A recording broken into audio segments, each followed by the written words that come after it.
Comment on fait pour arrêter l'escalade lors de nos chicanes? Ça va arriver, l'escalade, ça va arriver des chicanes. Hein, Jean-Philippe? Ça nous arrive encore. Ça nous arrive. Oui. C'est certain. On ne veut même pas essayer de faire semblant que ça n'arrivera pas.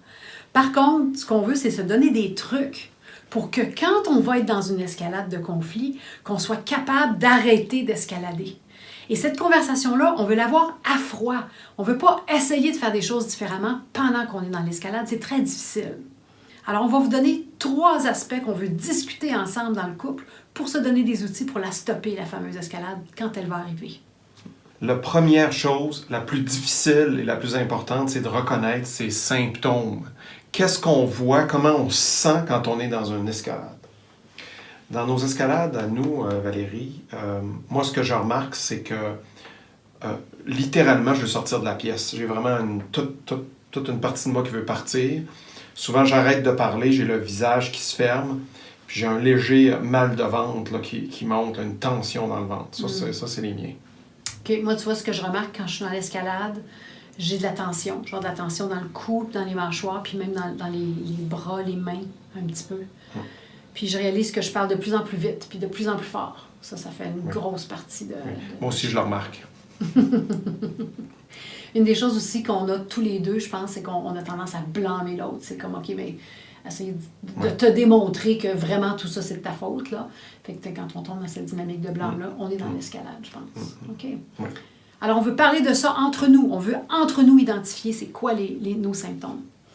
Deuxièmement, on veut s'entendre sur un code. Une façon dont le premier qui se réveille peut dire à l'autre, je pense qu'on est dans l'escalade. Est-ce qu'on pourrait arrêter d'escalader? On n'aime pas ça, l'escalade. Tous les deux, on sait que c'est pas là qu'on veut aller, on veut faire autre chose. Le code, ça peut être plein de choses. Ça peut être un symbole, ça peut être un mot, on peut juste dire escalade ou stop ou un geste. Ça peut être toutes sortes de choses. Surtout, ce qui est important, c'est qu'on s'entende sur ce geste-là, sur ce mot-là et qu'on le respecte. Et la troisième chose, c'est de créer une suite à ce mot-là, c'est de s'entendre sur créer une zone neutre, juste pour reprendre nos esprits et refaire des choix plus conscients, parce que souvent l'escalade, c'est une vieille habitude, une crainte qu'on a et c'est pas propice au dialogue. Donc, ce qu'on veut créer, c'est une zone neutre. Ce que je veux dire par là, ça veut dire, on se donne 1 minute de silence, par exemple. Compter à la montre. Ou, on choisit un autre espace. C'est-à-dire qu'on sort de la pièce et on se donne un temps de retour.